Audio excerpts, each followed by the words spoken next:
Listen to this podcast now on the Red Apple Podcast Network. The Leadership Thread with Dr. Peggy Polonis. I'm Dr. Peggy Polonis. Join me on each episode where I unravel the story that shaped leaders, tracing the thread that led them where they are today. Because leadership isn't born in adulthood. And thank you once again for joining us on the Leadership Thread, education, ethics, and sustainability. Download all of Red Apple Media's podcasts right now through your favorite podcast platform. Listen, all you New Yorkers. Excuse me, taxi. Okay, man, we're looking around. This is the 77 WABC minicast. Sunday morning.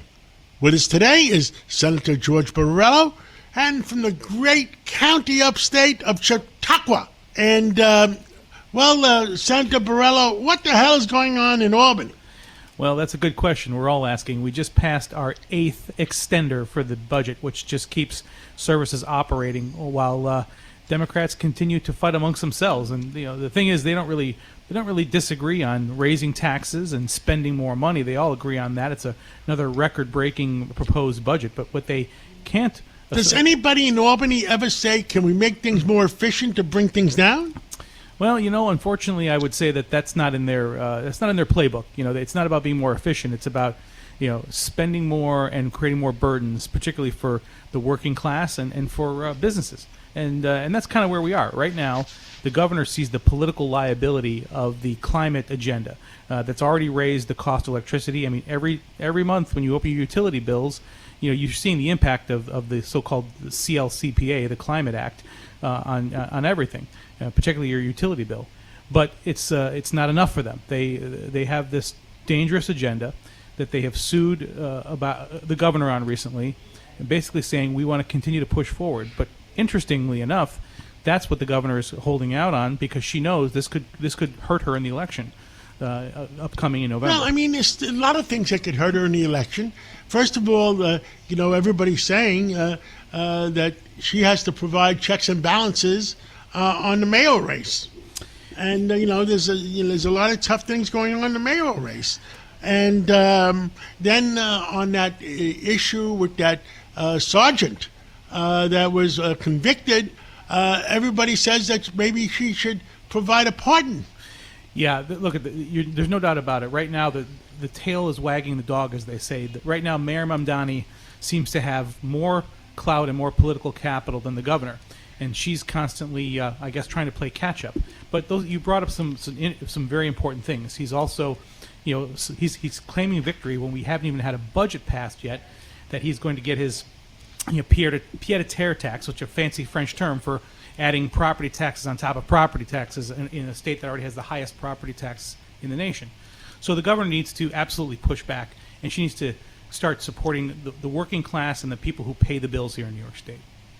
Well, I think that the other problem is, and I speak every week to our guy in charge of the New York City partnership now, Mr. Phillip, and he represents 300 of the largest companies in New York City, and I speak to our friend up north, Mr. Zuber, that represents 3,000 companies upstate New York, and a lot of them are leaving. Yeah, no doubt about it. And by the way, speaking of the Business Council and Paul Zuber, they just did a survey. 70% of New Yorkers believe that this climate agenda is going to raise the cost of their living. 70% believe it's going to cost them more simply to meet these climate mandates. And so this is what the governor sees.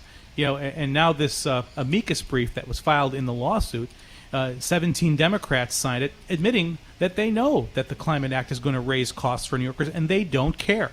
They know that there is a tremendous cost, multiple billions of dollars. They actually called out multiple billions of dollars, but they don't care. This radical climate agenda is more important to anything else, even devastating New York's economy. That's the dangerous part of this. I was on Fox last week, and you know what I said?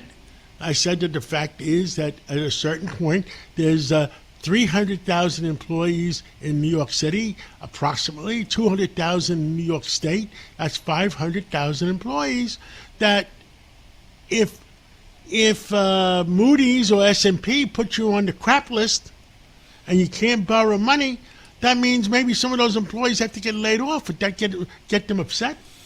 Well, yeah, you know the impact of even a small change in an interest rate bond ratings and the interest rates that you pay to bond, and that would have a devastating impact. There's no doubt about it.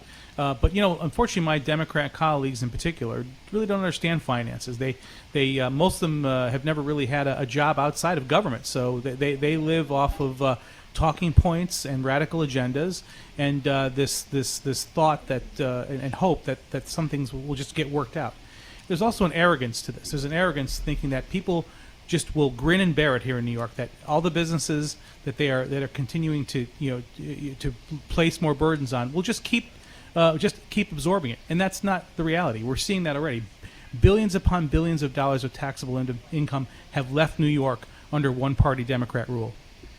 Well, somewhere something has to give, and what I said to the Democrats and what I said to the Republicans, maybe you need a situation where what happened with Ronald Reagan, and he won 49 states, actually 49 and a half. He only lost the 50th state by a few thousand votes, and then maybe the Democrats will scratch their head and say we're doing something wrong. Well, that's the key, John. People here in New York State have to vote for common sense. They have to vote to restore balance in our state government. I don't care if you're a lifelong Democrat, non-affiliated voter, independent, or you're just not paying attention. You have to understand the damage this is doing to New York State. So we need to restore common sense, and people need to vote accordingly. Thank you so much, Senator Borrello, for coming in today on Sunday, and God bless you and God bless America. God bless. Listen to this podcast now on the Red Apple Podcast Network.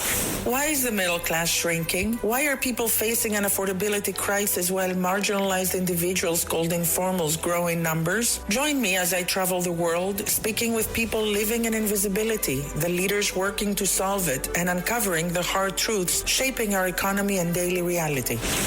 Download all of Red Apple Media's podcasts right now through your favorite podcast platform.